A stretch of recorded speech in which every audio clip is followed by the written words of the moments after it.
Have you guys got massages from Daryl behind Burger King yet? Like beside the dumpster? No. You haven't? No. Are you a little toit right now? Do you feel some tightness in your shoulder blades or your lower back? He's really good at lower back. Why would I want to get massaged by Daryl next to Burger King? Because he's good at it. How much? Because he's good at it. How much does he charge? $7. $7 won't even get you a combo these days. Get him a combo and have him massage you. So for a number 7 combo, he'll give me a rub down. Yes. But only my muscles. Yes.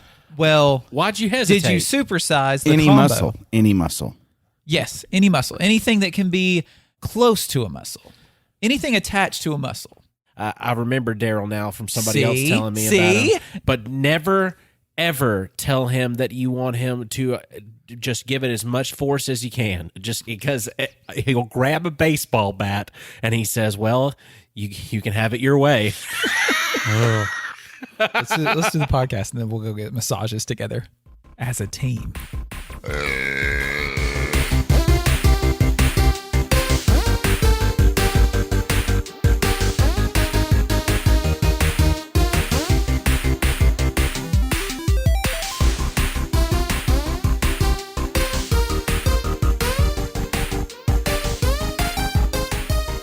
Hey everybody, I'm Dane Holland and I'm tapped out. I'm Austin Shazam Pfeiffer.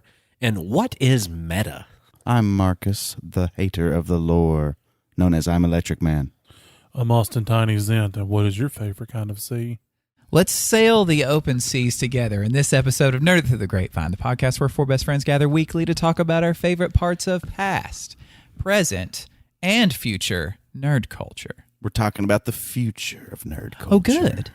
Today, everybody knows I'm a huge fantasy fan, and of course, Lord of the Rings, But we've gotten a lot of new information on both shows. They've both kind of put out these competing trailers. These whether they say they're competing or not, they're obviously competing. Mm-hmm. But we've gotten extended trailers for both House of the Dragon and the new Lord of the Rings show. The Lord of the Rings show continues to get ratioed. What does that mean? Like, just so much more dislikes, like exponentially more dislikes than likes. Oh, really? Tolkien fans are not having it. They're just not having it. Already in the trailer, there's just so much lore breaking. Like, just from an image, you can tell. Like, because, okay, here are 2 characters that never met. Okay. That are meeting. And in this one shot, Galadriel puts her hand on the Palantir, or however you say that.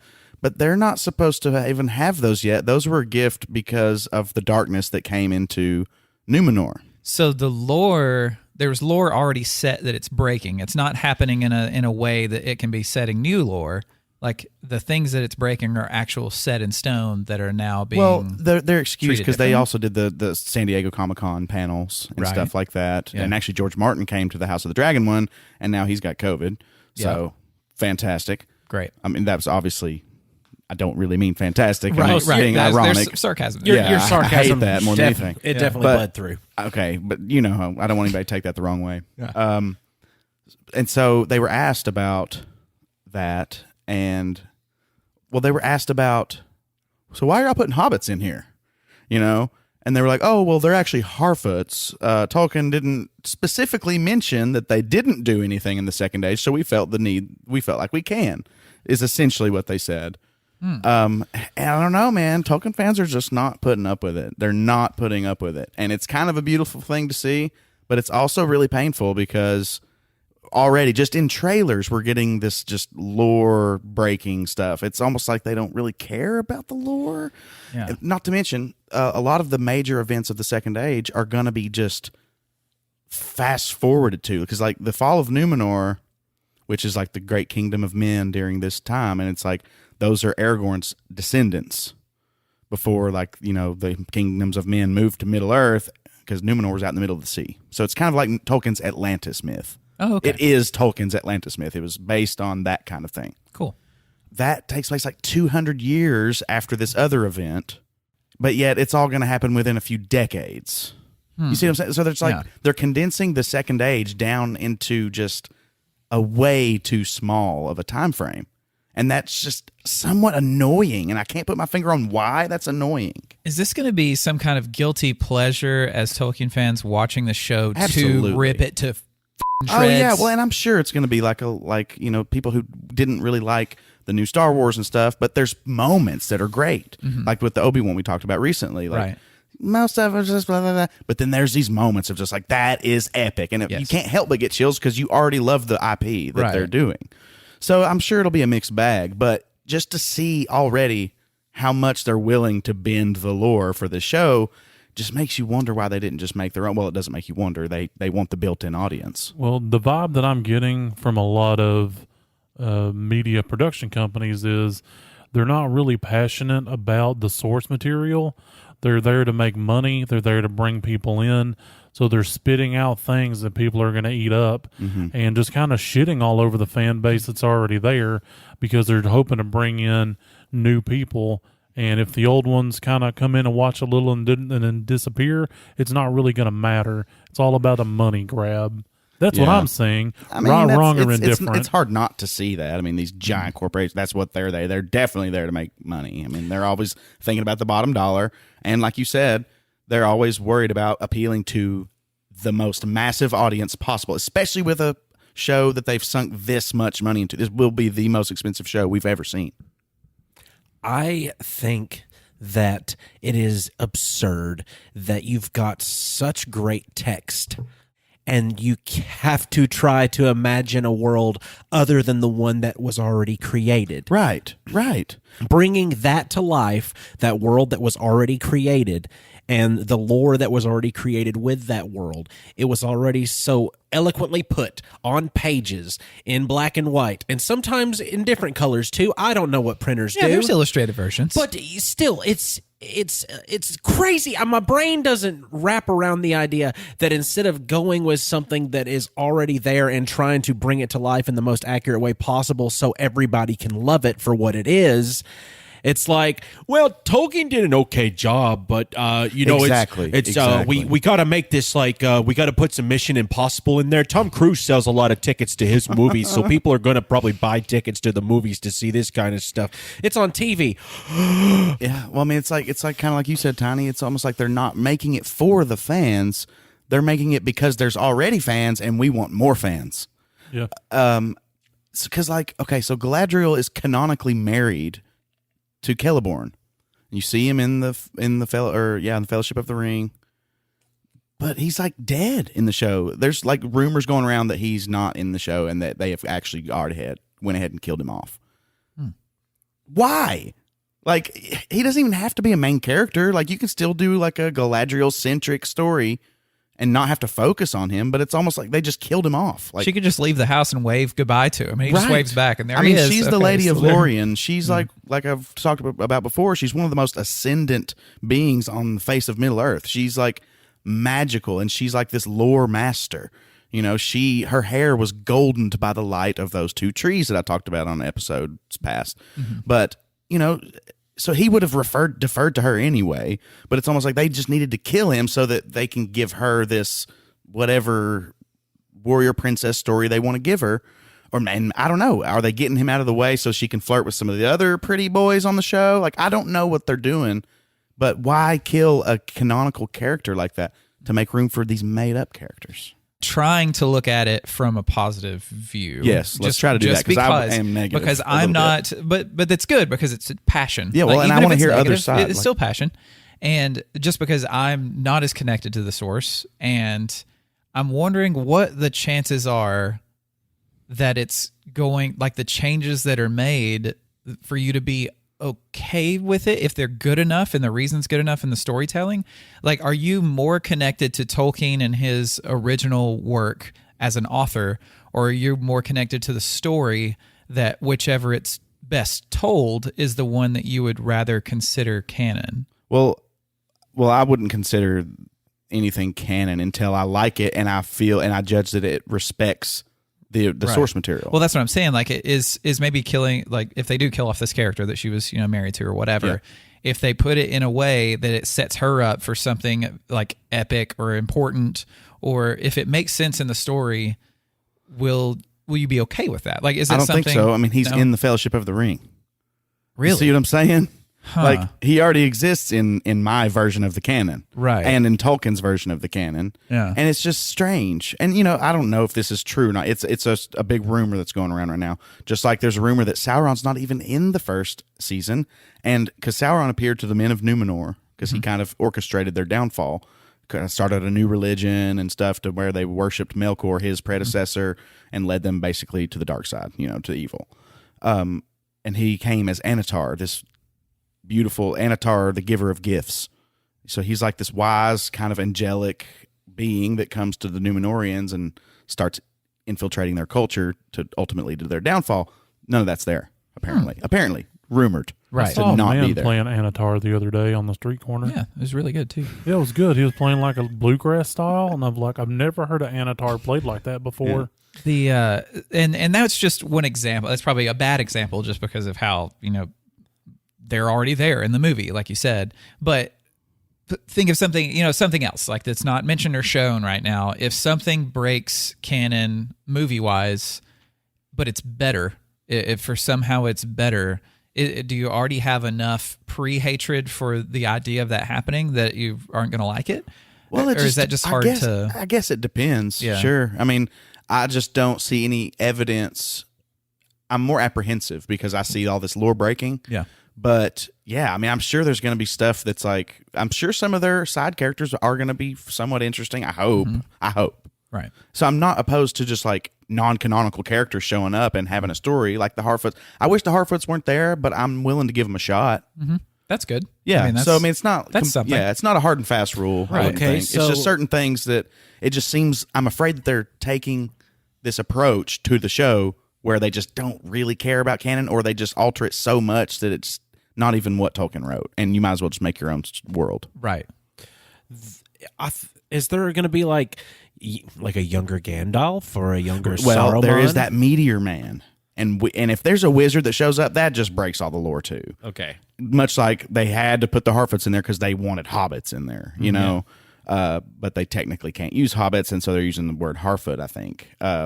So it's like a predecessor. Pre-Hobbit, yeah. Right. Yeah. But they just don't. I didn't think they needed to be there. I think the world of Middle Earth is bigger than just the hobbits. But I get that that's the big word that everybody says. It was one of the highest selling books of all time. It's a marketing thing. Is any part of you wishing you were a part of Trailer Free Champions because of all this? No. I you enjoy want all to this see part. you like this part. Oh, yeah. Okay, cool. I like this part. Okay. Well, because like with House of the Dragon, which is my other one. Yeah. Kind of doing a big 3 topic tonight. There is one more that I want y'all to get in on too, so I'll try to make this one brief. Yeah. But like the source material that they're basing this on was written to be purposefully vague. So Martin loves to play with this idea of how history is passed down, and obviously whoever wrote the history down has their own motivations and their own biases and their own blind spots, And so we have basically 2 different accounts of the Dance of the Dragons, which is this show is based on, this Targaryen civil war. So basically the king's like, okay, my daughter Rhaenyra, she's going to be the heir because I can't have a son. But then he gets remarried and has a son. And so he's like, oh, I'm going to name him heir. And of course, Rhaenyra and Daemon, who's played by Matt Smith, are like, because he was the heir before Rhaenyra. Right. And so then he named Rhaenyra his daughter the heir, and then he named his new son, baby boy, Aegon the second heir. And of course, so now Daemon and Rhaenyra kind of team up to fight this Targaryen civil war for the throne. So that's what we're dealing with here. And it was written to where you don't know what actually happened. All you know is the rumors that were written down 200 years ago from 2 different people's perspectives. So they've got so much room to play and adapt it in an interesting way, I think. Right. There's more leeway compared to the Lord of the Rings situation. Yeah. Where he's like, this is the lore. Right. Right. But with Martin, like it's you said, like, who knows what happened? I like that. Yeah, I do too. But it also leaves that he knows the money involved in this, and he knows that the more vague he is, the more outlets he can go to as far as video games, animated series, this TV series. Like it can go he's anywhere. involved with it, as much as people hate to admit it. He is involved with House of the Dragon. And I want to get on to the Marvel Zombies thing that just got announced. So it was like, you got to help me with this part. The What If episode, how was that one of the Marvel Zombies? Or has there been one? It was good. Yeah, there was. It was Okay. entertaining. For some reason, it takes a lot to get me interested in zombies. For me, that trope is very overdone. Yeah. And like I wanted to get Well, into. but so is we talked about how the superhero tropes are overdone Exactly. too. But so to mix them that is kind of something a little combination, and interesting. that's the reason why I kind of liked it, and it's also why I love DC's zombie thing with the Black Lantern Corps and that whole situation with them, like because that fusion of that trope and the superheroes, like I like it more than I do normal zombie situations. But in this one, they made it was interesting the characters they chose to zombify in it. And I haven't read the Marvel Zombies comic series Yeah, before. me neither. I've seen the art, which I love. know it exists. I've Yeah. seen the pictures, everything. So, like, seeing which characters they chose to turn into zombies and how they acted once they were zombified, it was really neat. Yeah. It was a really cool way to do it. So, I mean, what do you think this animated little series could be? I mean, like, are they just going to adapt like the comics, or are they just going to take their own little story, Walking Dead style, just set in the Marvel universe? I think that it really wouldn't matter, honestly, with as many different properties as Marvel has to go with an animated series like this. It's going to be TVMA. It's going to give it room for, violence and gore. It's also going to give it room for, to be more of a mature content as far as what they can discuss or talk about or find out what's going on, this and that.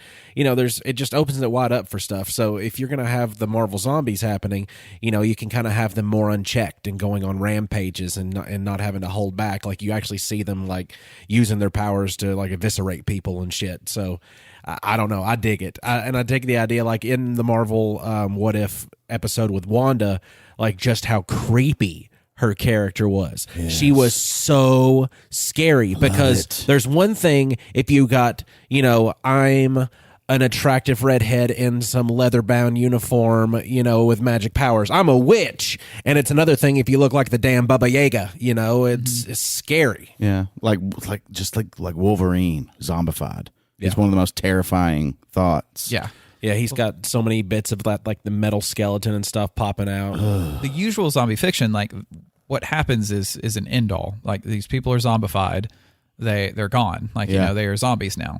In comics, like characters can come back to life. Let's go to a different universe where zombies don't exist. You can do whatever you want because it's another universe, right? I mean, in this other universe, everybody turned into zombies. Why not?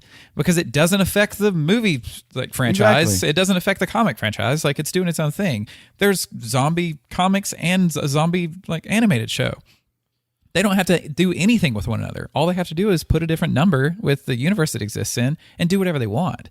And I think that reflects well on the last two things you just talked about is the leeway has made itself from your first topic. There is pretty much no leeway and they're taking it anyway. Mm-hmm. The second one, there's an intentional leeway so they can take it a lot of places. And then the third, they go wherever they want to all the time and it doesn't matter. It never matters. Like, why is it that Tolkien fans are not having it? Is it, you know what I'm saying? But yet Marvel, I mean, because I guess it's kind of written, like you said, it's intentionally there to create this ambiguity to where you can do a different universe and do a different canon. So you were talking about the differences between these different IPs and how that they can be handled as far as alternate universes go and different storylines and how the fans react to the different ways they're presented, because fans of Tolkien are different from fans of George Martin that are different from comic fans. Here, yeah, absolutely. George Martin himself was a huge comic book fan. That's how he started writing. So it's just interesting how we take an author of a novel's lore so seriously, but yet with the Marvel lore, they just already written so many stories with so many different lines of canon. You know what I mean?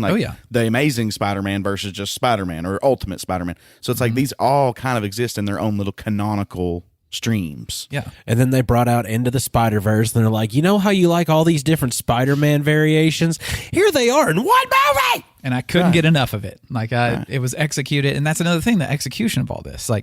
The idea of being able to do whatever you want in a comic universe is cool. Mm. But you still have to execute it well enough to get people interested in that universe. Consider it a pocket dimension. Sure, whatever. People have to be interested in it. It has to be close enough related to the other material that everyone loves, but far enough removed from it that you don't get confused as to whether this is happening in the world you already know or not. It has to be something new with using all these resources that already exist that everyone already loves.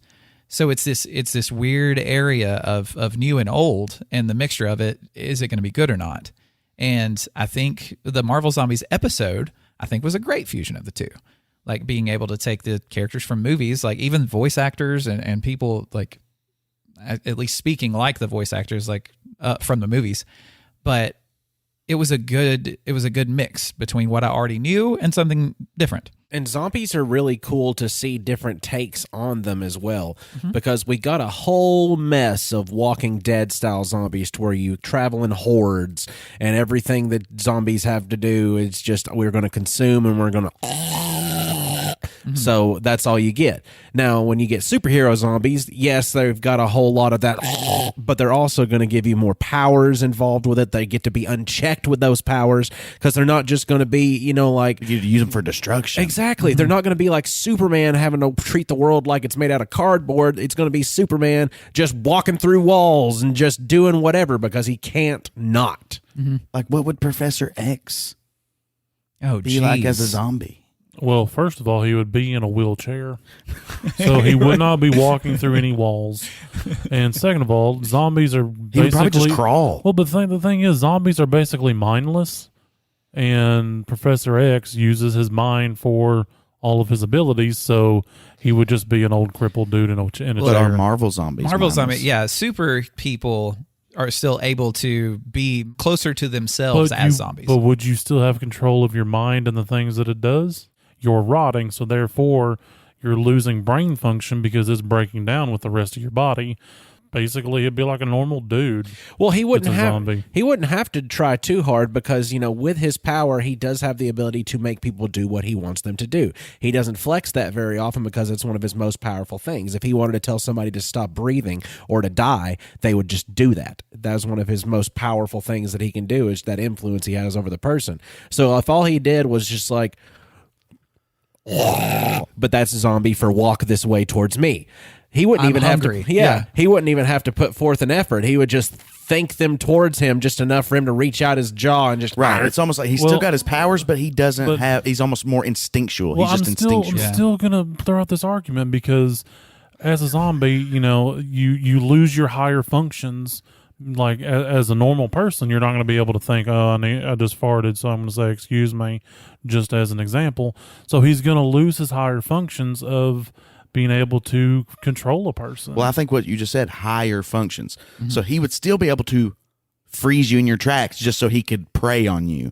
I'm just going to have to agree to disagree on this one. Well, if you're saying higher functions, like his ability to empathize, his ability to rationalize, but now that he's a zombie, it's straight hunger. He still has his powers, but all he's capable of comprehending is I have to feed. I'm just going to agree to disagree on Why? this one. Because it's a really good point, though. Yeah, you said like, higher functions. He's still body- a superhero. He's like a dog. He just needs to But eat. what I'm saying is he's rotting.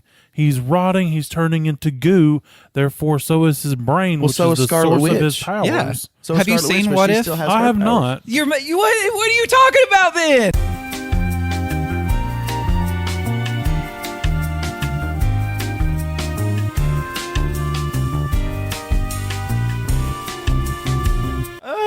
Well, why do you two think that we almost treasure the lore of someone who writes these big fat fantasy novels like Tolkien or Martin, and it's like, no, they can't break the lore. But then we go to these like Marvel superheroes and there's 12 different versions of the lore. I just think that at this point that if you're going to do something with your characters, you're going to do something with your characters. I mean, I gripe about a lot of different things, but I'm not going to really gripe about what I'm seeing in the canon for Shazam or anything else like that in the movies, just because there's so many. Number one, there's so many people that had owned Shazam in the past, so you'd have to go through several different ownerships and find different comics to pull through to try to find what you're even going to gripe about. Number two, there's been so many different reboots of stuff, and what is going to be in the main storyline or not storyline, I don't know. So we're just used to it with comics by now. So used to convoluted. it. Yeah, it's so convoluted because with Tolkien, you have 4 books. That's it. Right? Well, the Silmarillion or the Silmarillion, Silmarillion, and that's really the just one. Here's my legendarium from the beginning to the end. But let's even with that 5, right? 5 books yeah, altogether, like of that whole universe. Yeah. And then with Martin, how many books has he written? 5. 5 books. Well, 6 if you include Fire and Blood. Yeah, yeah. Gotcha. So that number compared to Well, Dunk and Egg, sorry. Well, you're fine. I was just talking Game of Thrones. Yeah, but Dunk and Egg takes place in the same world. Oh, does it? It's the same. Okay. Yeah, it was a Targaryen character. I thought it was Oh, like a that's Humpty cool. Dumpty kind of thing. Yeah, no. Sir There- Duncan the Tall and Aegon. They called him Egg. He's one of the Aegons. Yeah. Oh. did he fall off a wall by chance at any point? I don't think so. Okay. But look at the source material, the amount that there is there. Comics like it's gone on for so long that if you put those stories just into prose and put them together, it would be infinitely larger than what's gone on with these books. And there are different authors, like you said, different ownerships. Like Fawcett Comics owned Shazam, DC has owned Shazam, and also as Captain Marvel before Shazam. Like he's had all these different names, and So maybe it's something about like George R. R. Martin wrote these characters. This is his vision. Yes. He wrote these big novels, whereas the pulp fiction, which is like printed on this pulp paper and like just distribute, it's just the whole way it's made and written and conceptualized. Really, it's maybe why. I don't know. I just wanted to know like exactly why we care more about. I'm going to bring in some Dark Tower into this because it's relevant to the topic. I think my issue is like with comics, like you said, there's many different universes because of different writers and whatever. There's always that reboot. So if the story changes, it's not that big of a deal. However, when you get to something like the Dark Tower, there's 7 main books that are, this is what happened, this is canon, this is it. And then you get to something like the movie, and it's a complete deviation from what it was. So it's not the story growing and evolving through ownership. It's just want to throw this thing together, and I don't really want to put in a lot of effort. DC gets that with movies too. So because even Stephen King went, this is not what my vision was, because the Dark Tower in and of itself was supposed to be number 1 a movie and then a mini series to complete the rest of the story.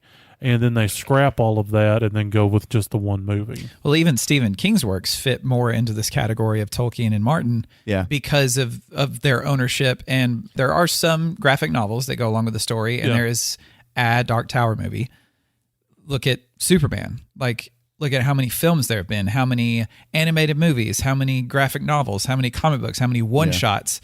Like, it's insane the amount that is there, that it can't even compare to the prose that these people write because of how diluted it is, and which it's a good thing and a bad thing, because there are versions of Superman people love and there are versions of Superman that people cannot stand whatsoever. Right. Brandon Routh's Superman lifted up a mountain of kryptonite. I never understood He that did. one. I didn't understand it either. He looked apart, but He lifted a mountain it's a bad of movie. kryptonite. But I forget that movie exists because it doesn't really there is no canon with superheroes. It's really weird. It's an odd thing. But and that may be the route that we're going with these live action adaptations of these high fantasies, because everybody's trying to make their own cinematic universe.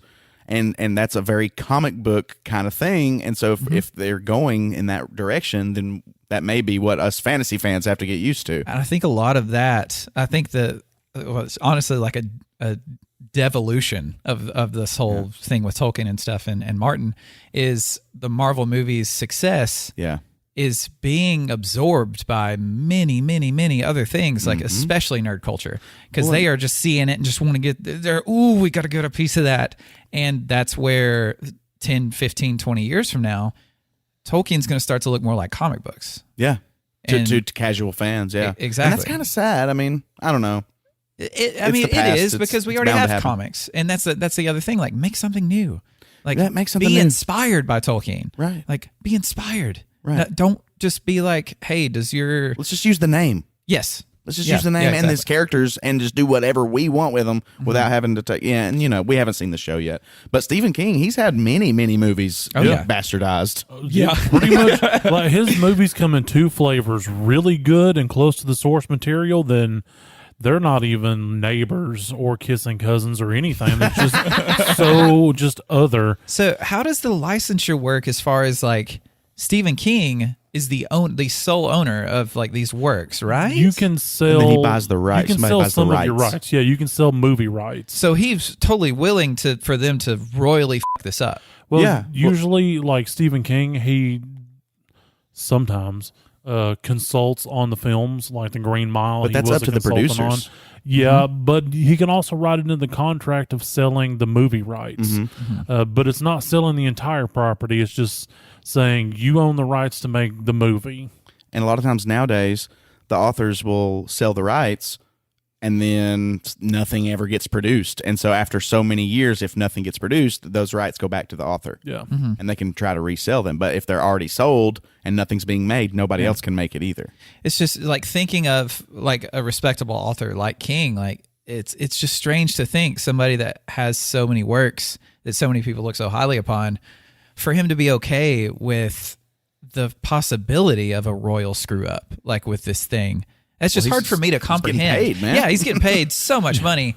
But it's like it's so weird because he's one of the largest names in fiction ever. Yeah. Oh, yeah. And He almost has to be used to it at this point of them just royally screwing the pooch Yeah. because I mean- with his it happens so regularly. it's become part of the King culture, I guess. Yeah. Like, Well, it's like he's got some weird tropes anyway, and they try to put him in a movie, and it's like they don't really work in the books, and so then they really don't work in the movies. Right. And so they're trying to appeal to not just people who read the Yeah, book, especially in those cases, because those are And mostly a lot of one-shot people movies. have like a preconception to Stephen King because most people go, "Oh, well, he's just straight horror and scary," but that can be a factor. But that's not the only thing, because like The Green Mile was kind of heartwarming and tragic at the same time. Yeah. It wasn't that thriller-esque, movie monster thing that everybody seems to think of when they think of them. you mentioned the tropes with King that don't translate well to film.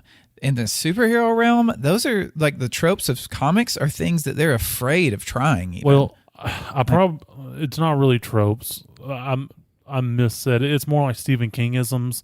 It's things that he does repeatedly in different books to where they become almost like tropes, but they're not actually tropes. Well, I Does that think make if he sense? does them, if they're used enough for him, they could probably be considered tropes, right? With someone with that much influence in writing. Yeah, I mean, That's how a trope I guess becomes a so. trope, right? Right, yeah, I guess. So I think it would from still my be- limited knowledge. Maybe. He would just be the founder of it, basically. Yeah. But that's a gripe that we have with comic films is that they are scared to do these tropes in comics, to put them on the screen when we get done watching it and we're like, where was the comic book part? Yeah. And it's just not there. And I don't know if they've tested it and it didn't work or something, or if they're just like, no. If they just don't understand comics enough, they think they understand film better than comics. So surely the understanding of film is more important than that.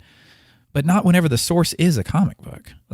But then whenever you compare this to Martin and Tolkien and King, there's not as much fear there. There's not enough fear, honestly, because they're not afraid enough of screwing it up. Yeah.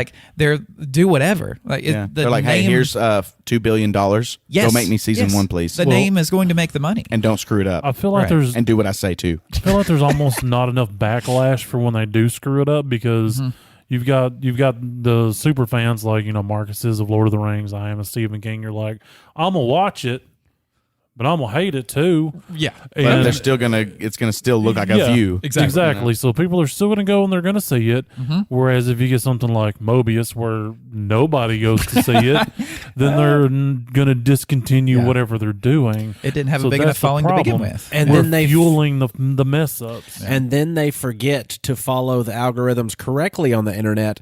And when they see so many people mentioning that movie, they think, oh, well, they're wanting it back so much that they release it back in theaters and it makes a whopping $80,000 across the United States. You didn't get the joke, guys. It wasn't supposed to be back. Well, do you want it back again? In the end, with all this, I think the future of this is up to the fan base because you will still watch this show. No matter how much it sucks just pre-release, Correct. you're going to watch it. Correct. And they're going to keep making shit because people keep watching it. Yeah. And they are Unless probably... it doesn't make them money, right. they're gonna keep doing it. Exactly. And that's a weird thing about comics and these things is comics keep going. Like they keep printing these things. And a movie, no matter how bad it tanks, like people are still going to buy the comics. Books don't get made, like prose doesn't get written as fast as comics do. Yeah. So like the screw up of season 8 of Game of Thrones, and according to you, even like 5, 6, 7 and 8, that's going to mess with sales of his books, because there are people like me who wanted to read the books come, season all the way up till season 7. I was like, I'm going to buy this book series and read it. Season 8 happened. That will no longer happen. Like I no longer have any need whatsoever in my mind to read the books anymore. Yeah. And that's But not from fair. It's not fair. Right. It's not fair, but it did it to me. Right. Like that's what happened. Yeah, that's sad. And with comics, like people that hate the superhero movies that read the comics, like they're still reading the comics. They just don't go to the theater. I do have a good example of what you were trying to get from me earlier, I think. Okay. Because in the original Lord of the Rings trilogy, the books, Arwen was mentioned, but gets 0 screen time. You only learn about Aragorn and her like love story in the appendices of the book. Like he didn't have any room to put that in there. Okay. But in the movie, it's heavily featured. Absolute plus. I mean, it's Okay. Yeah. it totally belongs there, I think. Right. And so to me, that's a huge example of them taking something that Tolkien never really wrote, but he wrote that it happened, and it was happening in parallel with the story. Well, see, that's not really adding to lore. It's expounding upon lore. Exactly. It's expanding on the lore instead of adding to it. That's a perfect way to say it. Yeah. Because that's what we need more of. We need, especially with Star Wars, Lord of the Rings, Game of Thrones, all of them. Oh, yeah. We need the worlds to grow, because some of them, because people say like, oh, Star Wars, I guess, was just 6 movies. And it's like, no, man, I didn't like the new trilogy. Right. And so I would like those to be replaced, but they're not going to be, not right now at least. But I'm just saying, like, they say that there's not enough story there, but there is. You know what I mean? These worlds are expansive. You can tell new kinds of stories in these worlds, and we need to expand on the lore, not break the lore. I agree. 100%. And that comes down to what Tiny mentioned earlier with passion of the people making these projects. If there is no passion there, they don't care about the little details they can expand upon. They're too busy going, well, how can we add some sexy? How can we add some action? Well, and how do I not get fired off of this huge production? This is my dream job. Right. Oh, I got to listen to Jeff Bezos. He basically writes my checks. If he says I got to do it, then I got to do it. Exactly. So I think there's too much of that too. I've said that many times on the podcast. There are a lot of different styles of podcasts out there, including podcasts like ours that talk about some nerd culture or different forms of culture. Some podcasts talk about religion. Some are strictly there just to shout politics at each other and try to figure out who's got the biggest wiener. It is the murder podcasts and the true crime podcasts that I feel like get the most attention out of the kind of the broad stroke of people listening to podcasts. I feel like true crime kind of gets like the biggest, oh, have you listened to this one? I feel like that's what a lot of people, because I don't have a lot of people that are really like shouting out podcasts and stuff like that on any other platform of social media that I've got other than Twitter. But that's mostly because I'm friends with a lot of podcasts on there. True crime podcasts are really popular. And let me name off just a few here and see if you guys have ever heard of them before. Up and Vanished. Nope. No. Yep. Morbid. Nope. No. Yep. Last Podcast on the Left. Yep. Yes. Morning Cup of Murder. No. Nope. Killer Queens. Yes. No. I don't even know all of them. I can't help it. I'll listen to these. Serial. No. Yes. No. Okay. Homicide Worldwide. And dadgummit, you I know. I beat you to it. Yeah. But wait. Homicide Worldwide. Now that's what I listen to. Exactly. Now, how is cereal spelled? With a S or a C? Because this is important. It's with an S. Okay, then no.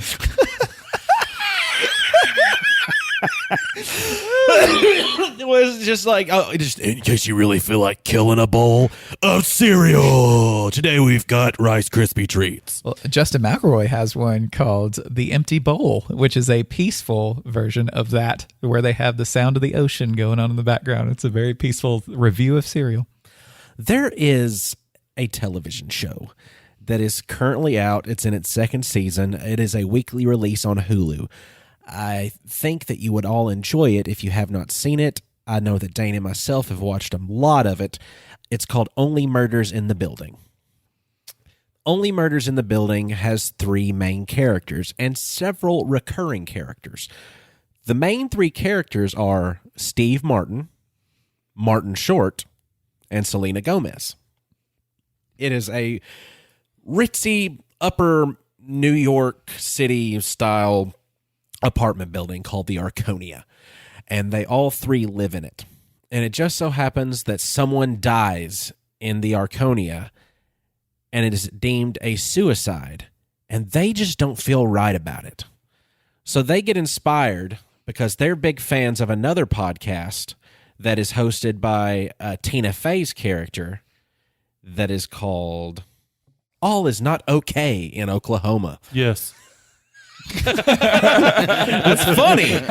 But Tina Fey's, that's Cindy Canning, and they wanted her, like what she was doing. They wanted to do that same thing. And Martin Short's character, he's an old Broadway director. He used to write different musicals and everything else like that. He had a big failed musical that happened whenever I think it was called Splash the Musical, and he had these giant aqua tanks in the stage on Broadway that people would like dive into, and he was gung-ho about you gotta get this done, we gotta get this done, and there's something went wrong with the mechanism, and they dove into the plexiglass over the top of the anyway, he was a failure at that.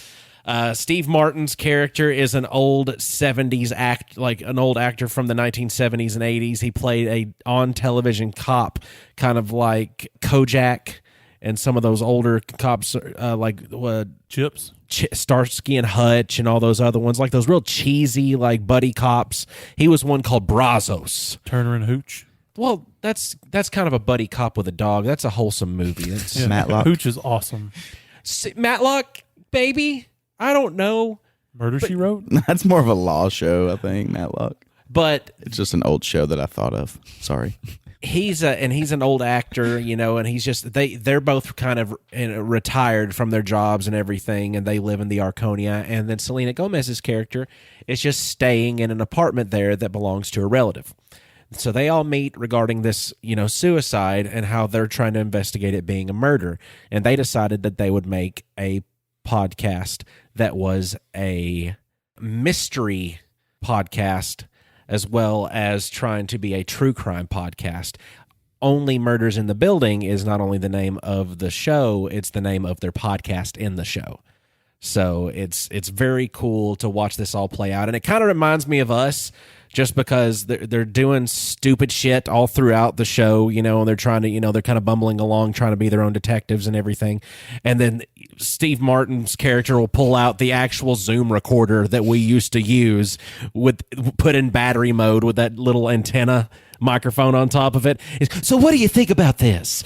And he uses the actual one that we used to use? Yes. It's the exact model that I have. So we've inserted ourselves into history. The exact model. Gross. I thought you meant the exact one. Yes, I didn't let him borrow it. Oh. I let Marcus borrow it. Oh, okay. And somehow Steve Martin's got it. Yeah, Stole Steve it. Martin ended up with it. Stole it from your house. The first season was really good. I don't want to spoil things for a lot of people, but I mean, it's a television show. I don't know really how that works with television shows. Can I give this stuff away or? No, I think we can talk enough about the show that we don't have to give specifics, like of exactly what happens. There's a lot of cool things that happen in it as far as characters. There's an old lady named Bunny who's like a curmudgeony, like old ritzy woman who just always giving them this New York, just giving them shit all the time just because she hates them. She hates everybody. There's not a lot of shows about podcasts, I don't think. I mean, there's going to be more than there have ever been, like, of course, but because the popularity of them growing. But this is like, it's a lot of meta, like, and we've talked about meta before, like to where, like you said, the name of the show is the name of the podcast, and everything happening in the podcast is the contents of the show. Yep. And they have their own little groupies too that follow them around. Oh, God. That just hang out at the Arconia selling merch for their show, and they're randomly at diners whenever they're sitting around eating. They were just sitting. They were just sitting there. They were sitting there talking about this new case that they were figuring out in season 2, and it was Steve Martin and Martin Short and Selena Gomez. They're all there at the table, and somebody from another table over just kind of chimes in, and then Martin Short says, "Fans, what are you doing here, you rascals?" It's just a group of their fans just following them around having lunch. Just so they can spy on them to try to figure out what's happening next in this murder mystery. Yeah. So it's a very fun show. I suggest that you watch it. The true crime podcast area, it is expansive how much it covers and how many episodes of these shows have. Hell, Serial, the podcast, has been out since 2014. So they don't play no games. They quit kindergarten cause of recess. So I would suggest, if you've got some time, pop into to some of the true crime podcasts, give them a little bit of a listen, especially our brothers and sisters over at Homicide Worldwide. Get in the van. That also brings me to a separate part of my topic, and I've got a little snippet of something that I've written for you, and it is the premise of my true crime. Like a real one? Like a real true crime.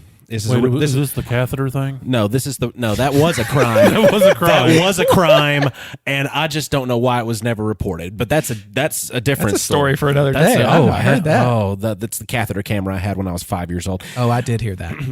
You heard it tonight. No, so this is how it goes here. Charles Leonard Templeton was murdered April 27th, 1981. He was slit ear to ear with a razor blade under his neck and thrown into a well after supposedly witnessing the crime of a government check fraud / mail tampering with 2 individuals involved.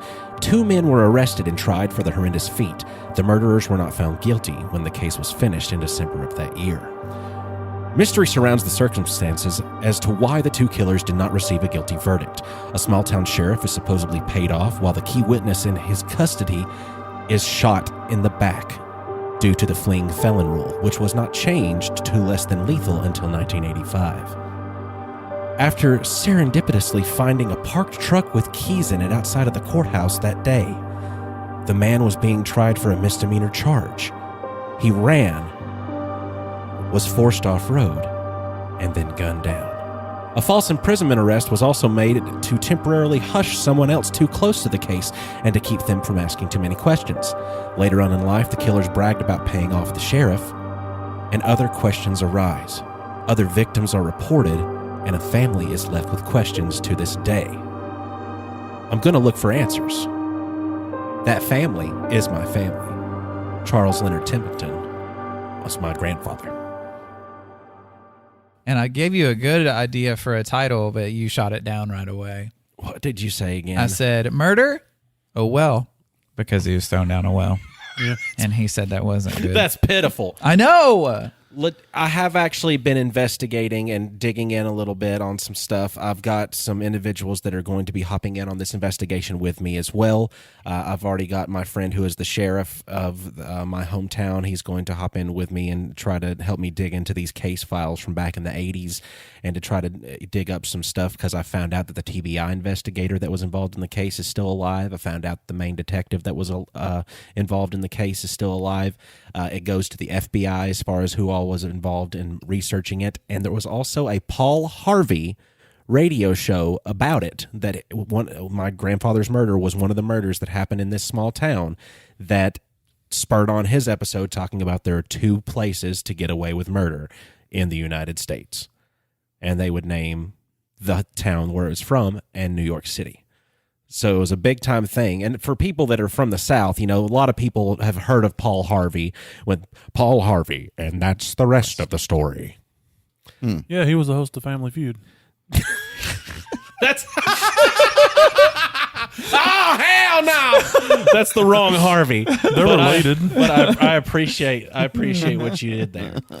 But yeah, I'm going to be working on that. Homicide Worldwide has told me that as soon as I get all of my ducks in a row and I have everything organized and put into cohesive thought, and I've got this timeline and everything drawn out, that they will help me out on it. Oh my That's gosh. awesome. That is awesome. And maybe once all that happens, we can get it to a Patreon kind of content thing too. Yeah. Because that's going to be like a whole thing. That's going to have a lot. That's going to have a lot of work involved in it, but also just how many people that aren't people like me. I'm talking like.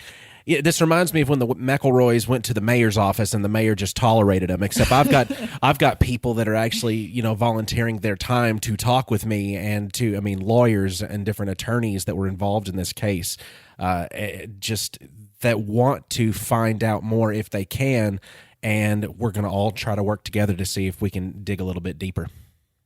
Be awesome. Yeah, it just makes me a little scared though, because what if the wrong people catch wind of it and... Oh, the killers are already dead. Do you know that for a fact? Oh, yeah, I know their names and dates of death. Oh, well, dang, you've already figured out the mystery. No, there was no mystery. The mystery was, I think, that they killed more people.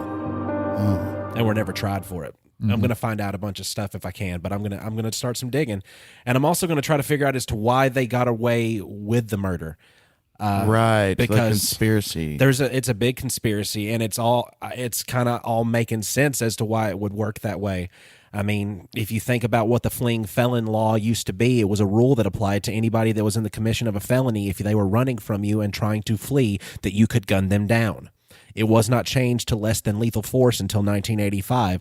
So the perfect scapegoat would be to create a scenario to where a person would get away, and then you just don't want to deal with it anymore. Oh, they're trying to run away. Boom. Yeah. It's shoot anybody in the back that's a felon, and you can just say that happened. Yeah. Well, I'm interested to hear what you come up with. Mm-hmm. Me too. So that's going to be a fun transition. We always set you up for good ones. Yeah, it's going to be great. So in our modern era, with the influx of streaming services, there has been a massive uptick in piracy. Nice. There's people out piloting the seas, robbing from these ships. Don't be touching my supplements. Getting their own booty, taking it back home, putting it on their pooters or their telephones or whatever other electronic device. We're talking about digital piracy, not, Captain Blackbeard ARG. Our official Grapevine stance is don't be a stealer. That's our official stance. Don't pirate. Yes. So officially, you don't need to pirate. Now that's out of the way. Now that's out of the way, we can delve into a little bit of what it is. Especially on Pirate Bay, because they snitch on your ass. They will, unless you have a VPN, but Tiny will get into that. Yeah. So if you do, which we're not saying you should, we're saying you should not. You should pay for all the content that you consume. But that's out of the way now. Yes. You would want a VPN because, VPN stands for Virtual Private Network. You could also do it through an Onion browser, but that's a little more complicated. That's more for the advanced user. And you also end up on the dark web, and you can end up in scary places with that. So don't do it. Don't do that. Don't do that unless you for real. really know what you're doing. Really don't do that one. Because Tiny's been there, and Tiny's seen some stuff that he can't unsee. And you've heard some of the examples that I found on the vanilla web. So just imagine. Just imagine. I can't. So the question is posed, why does piracy exist? One of the most common reasons is people are just unwilling to pay because there are so many exclusive contents for different services. Like, one example is the show Picard. I wanted to see that, but I don't want to pay for Peacock because I've already got all these other things. I'm paying almost like $1,300 a year for all these streaming services. I don't want to add $15 more to that because it's coming out to like $120-something a month. And it just keeps adding up. And then you find other ways you want to enjoy content like Audible. It's great because you get these audiobooks when you don't want to listen to podcasts or music when you're at work because you tend to play DJ if you're listening to music and you end up not working. I'm talking about other people. Obviously, I'm not talking about myself. No, of course not. So also listen to Homicide Worldwide. They're great. They're so good. Yeah, they are. They did an episode for me about Issei Sagawa. It's great. I listened to it again the other day and it tickled me. But then again, people don't want to pay for these things, or they're getting unable to pay for these things due to all the inflation happening. So in order to not spend $1,200 to $1,500 a year, they're getting a VPN for $100 for an entire year and then getting on a torrent site and downloading all these different forms of media and compiling these massive libraries. And a lot of that's done through peer-to-peer sharing, which is I have a file and I'm going to put it over here and let whoever else wants it download said file as well. Which you would never do. Which I would never do. Of course not. No, totally against it. It is totally illegal. It hurts our economy. Something interesting about that, about what you said, to where you're downloading a file to where you have that file now of that content. You illegally, but you own that thing now. Like, yes. It doesn't matter if you stop paying a service, if you stop paying your VPN and stop downloading stuff, you still own that thing that you acquired. It's not renting, because when we have Netflix, we're renting the shows. Like, you don't get those things once it's gone. Yep. Audible's a little different. You get to keep the thing. Yes. But at the same time, if the service goes away, your thing goes away. Yes. But in That's piracy, garbage. you own the thing. Yeah, and the crazy thing weird. about it is, I have this file, and I want to share this file with a buddy across the country or whatever. That person having that file is perfectly legal. It's that act of transfer that's illegal. Because once it's in your possession, it's just a file. I don't know how you got it, but that's yours. It's the act of getting it. That's where the issue lies. It's crazy because some of these streaming services are almost just letting you do it, because Netflix now has this option to download things for offline viewing. So now you're giving me the file. You're making it easier for me, if I was to partake in such things, to upload it to 1337X or Pirate Bay or whatever site that these people are using. I don't know things. And putting it there, making it easier for this thing to happen. Is it actually a file you download, or is it just in the app that you can watch it when you're offline? You mean with Netflix? Yeah.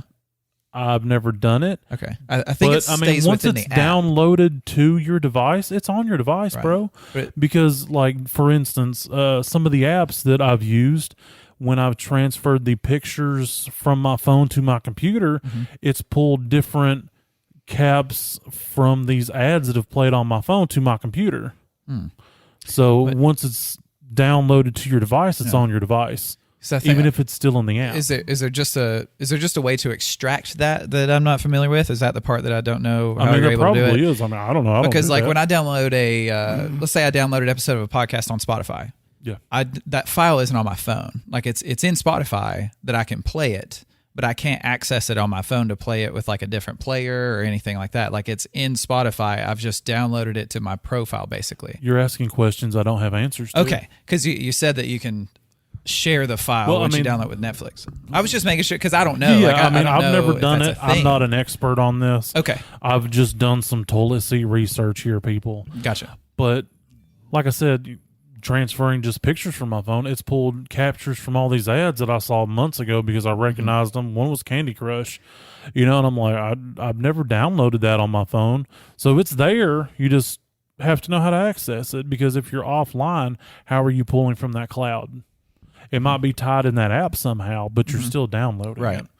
And, you can do that on your computer. It don't have to be just your phone. But anyway, and I come across some interesting stats for said digital piracy. We're going to switch to another tab and scroll to the top. And I'm just making a bunch of fun words.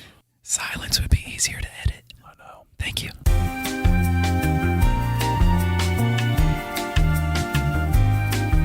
In 2017, users of pirate sites made 73.9 billion visits to illegally access music and 53.2 billion visits to download or stream movies. Jeez. And just imagine how much that's grown since then. Well, it makes sense considering everybody is raising their price tag on what their basic service is, including the price tag being raised on what their not so basic is, which to pay extra money to not see advertisements, cool. I like that. But they can eventually price that out of existence. And once it gets priced out of existence, for me to not like to want to think like I'm going to go back to watching commercials with my television, I just don't feel like that's going to ever happen. Yeah, I might revert back to reading books. Oh no, you don't want to do that. Hey, that's a habit I'd like to start sometime. Right. Stream ripping services saw a 1,390% surge in popularity in the UK between 2016 and 2019. In 2016, 57 million Americans were still pirating music in one form or another. The average teen's iPod in 2008 had an average of 800 pirated songs. No, mine did. So you can imagine how much it is. More than 70,000 jobs per year in the U.S. alone are lost because of lost revenues that came from music piracy. So it's ever growing and ever expanding, and it's consuming all forms of media.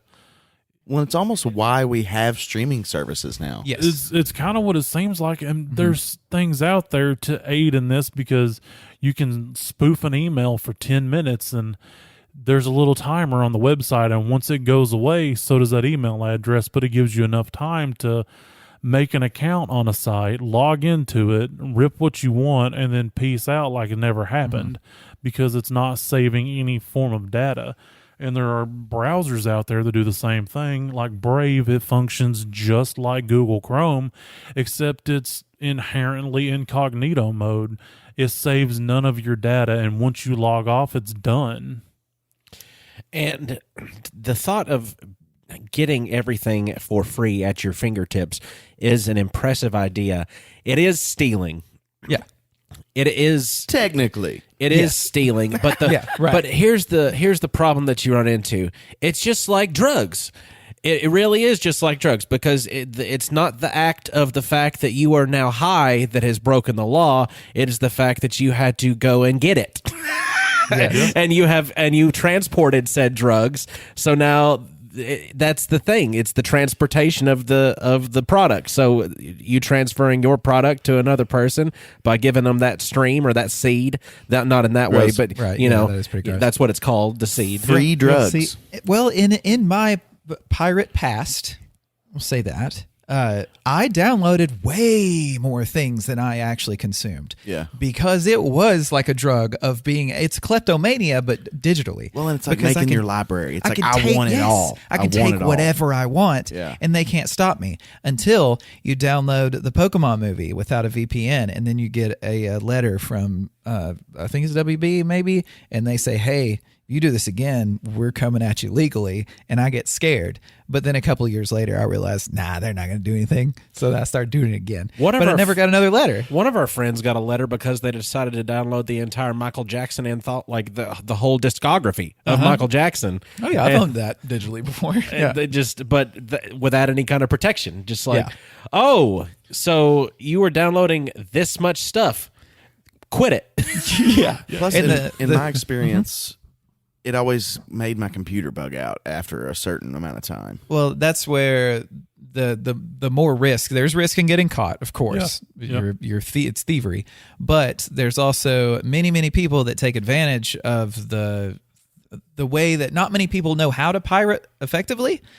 Because a lot of people try it. A lot of younger people are trying it, and they have no idea what the hell they're doing. Yeah. So you can put any kind of spyware, malware, any kind of viruses you want into a file and throw it up on a site like Pirate Bay, and people download it, and then all of a sudden you've got access to everything they have on their computer.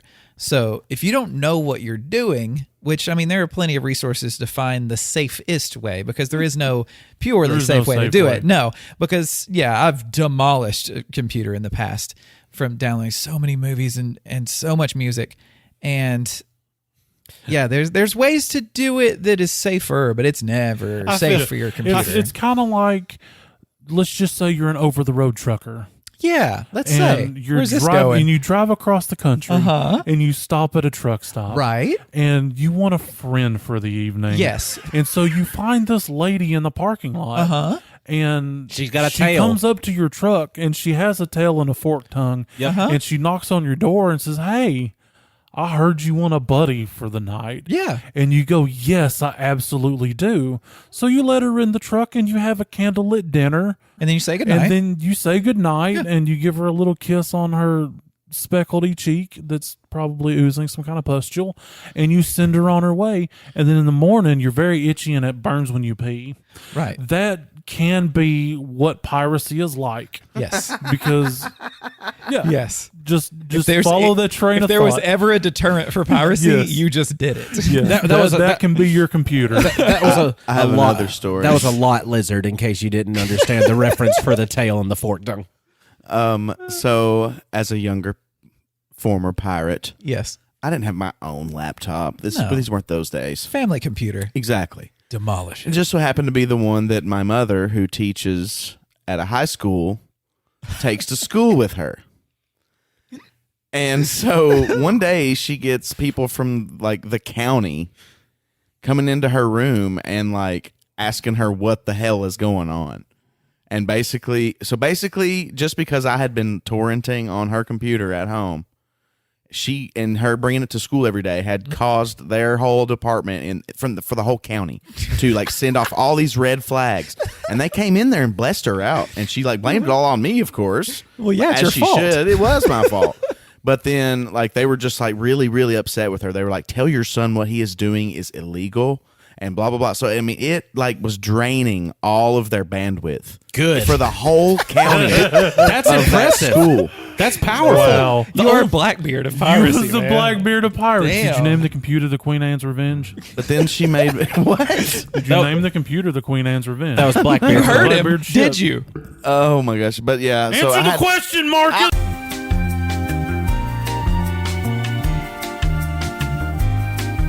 I can't understand all of you right now. I'm trying to finish my fucking story. Then I had to delete it.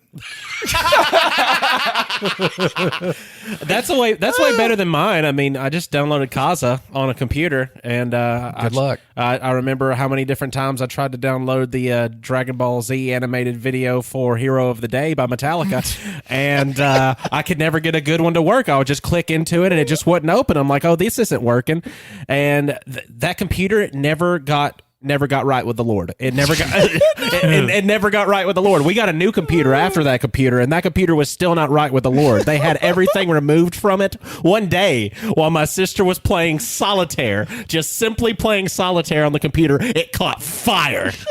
So that's one of the dangers of piracy as well. Just be careful if you're on a Gateway 2000 computer that might have a tube in it. I'm not sure. Couple things that come to mind that come from piracy. One is older video games, like through N64, Sega, Nintendo, Atari, all these things. You can't find access to the games. True. A lot of those companies don't exist to make the profit from the sale of the game anymore.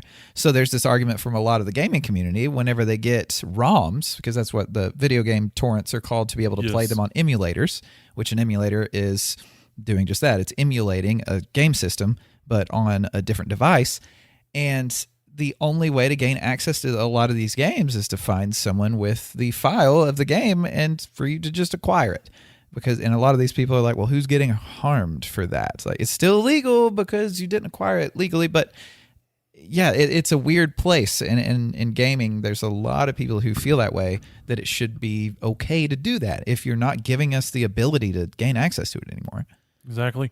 And I sat down with a pirate the other day and just watched how it's done for science and for the show. It was part of my research. Of course. And I was just seeing what was on the particular site that this particular individual was looking at. His face was blurred out. His face was blurred out and pixelated, so I wasn't really sure who he was. Know what he said. It might not have even been a he.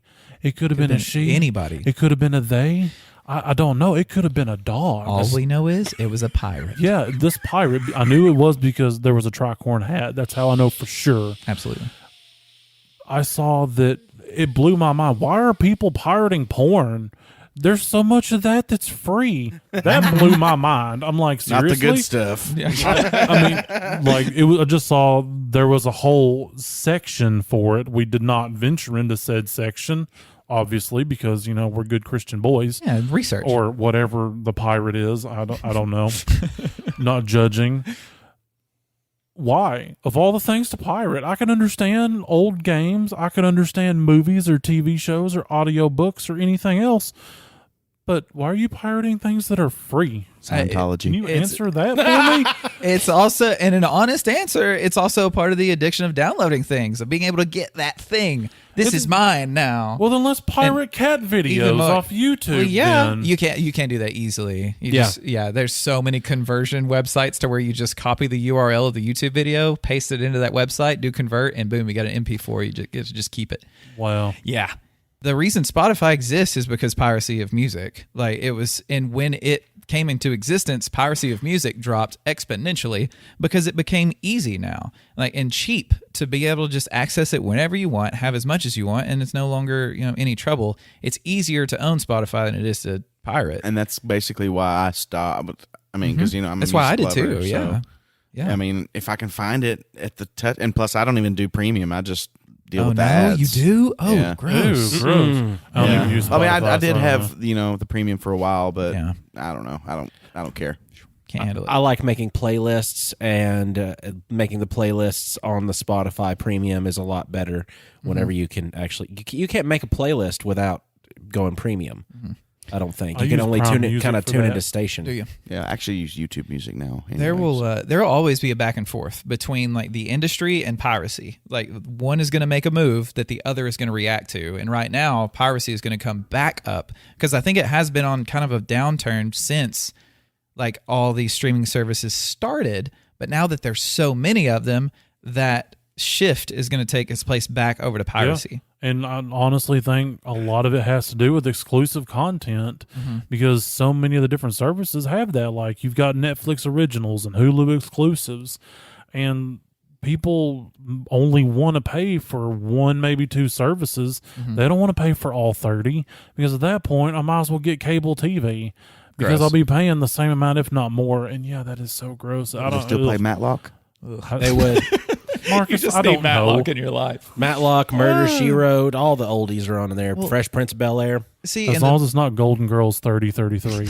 That was amazing. Fuck that. Austin and I watched it. We kind of enjoyed it. We left. We left it. I We couldn't. liked Oh it. my God, it was so bad. So luckily with podcasts, you don't have to pirate them. They're free. They just happen. We do this for nothing. I pay a lot of money to do this. We don't make money from it yet, but one day we may, as long as you keep listening to us on Spotify and iTunes and Good Pods and give us 5 stars and give us great comments of how we're awesome or how we suck. As long as there's 5 stars attached to it, I don't care. And shout out to a recent review. I want to do more of these things whenever we get those. Raji is one of our biggest listeners for a long time, well before Nerd It Through the Grapevine, for things you and I had put out in the past, Austin. And Raji's out there listening to us and loving us, and he rated us and put a great comment on there about it, and it felt so good. I ran to Austin and I started yelling what he had said because it felt so good. I was like, Raji, you remember somebody from back in those days? Yeah, and Raji. it was. And it's even more of a miracle for me to remember somebody back in those days because I can't. You can't. It's You can't remember physically impossible. anybody.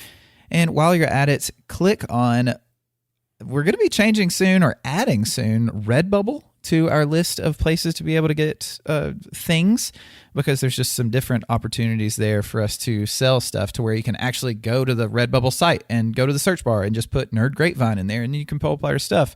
You can't do that with Teespring. It's really annoying. You can only access the stuff through the link. So there may be 2 options for you to go look at some merchandise to be able to find a t-shirt with their logo on it, or a Visionella Noonan, or I just made an Oh Gosh, Oh Geez, Oh Man thing with some floral stuff around it, and it was really nice. And yeah, get one of those things, wear it, show people that you like us out in public. Go ahead and get a hold of your I Can't Believe It's Not Canon sticker. I'm happy with that one. I really like that one. That's Yeah, that's good. That's Thank you. very good. Thank you. And if you want to get on any of our social media accounts, you can find us on Instagram, Twitter, and Facebook at Nerd Grapevine. And if you wanted to donate a little bit to the cause, you can get on Patreon and search Nerd Grapevine, and you'll be able to find us on there. By donating to our Patreon, you get a shiny holographic sticker. You'll unlock. I'm going to smack my face again. Yeah, do that. Yeah, You're going to unlock some premium content. that is not available for just the Joe Schmo public. That's going to be Grape Flavored Gaming, and you're going to get little first looks at the murder mystery that I'm working on. And, just don't be listening to a lot of that stuff out loud. It really doesn't make a lot of sense unless you're in on the conversation. I mean, Tiny can tell you that right now. Whenever you zone out for 90% of it, it causes your brain to have a little bit of... Marcus and his beautiful girlfriend Kelsey tonight showed up with 30 pounds of lasagna. I didn't weigh it, but it was so much. It was probably 30 pounds for sure. I myself ate probably roughly 10 pounds of it, and I've got this horrible cramp in my lower GI tract that is just aching to burst forth out of me like a screaming demon. I might go outside and do it, dog style. I'm not sure if I can make it to the actual room for this activity to occur. So inside of me is a bunch of Discord. You can find a link for that you can find a link for our Discord, not for what I'm going to do, in the description. It came out so bad for a second. It will soon. Oh my God, I can feel it. It's bubbling, boy. There's a lot of cheese in me. Oh no. There's memes. There's all kinds of stuff. We're on there live, uncut, uncensored, and irrevocably circumcised. Oh my gosh. So I just had a thought. Maybe the fans who want to, expand the universes and respect the lore should unite with these pirate folk. Yes. Because we're going to watch it, but maybe we don't have to give them our $1 when we watch it. There we go. I would never partake in Under the illegal banner activities. of the grape. Or no, we're officially against it. Officially, we're against all forms of piracy. But if life were to give you this grape flag that we all unite under, Dane. Well, see, in the Grapevine universe, is piracy illegal? Hmm. Under the grape banner, the grape and skull, would it be grape and bones? What would it be? Grape and crossbones. Grape and crossbones. Grape and stems. Grape and stems. Yeah, Yes, grape and cross stems. Yeah, grape and cross stems. So under the banner of the grape and cross stems, I think it would be legal.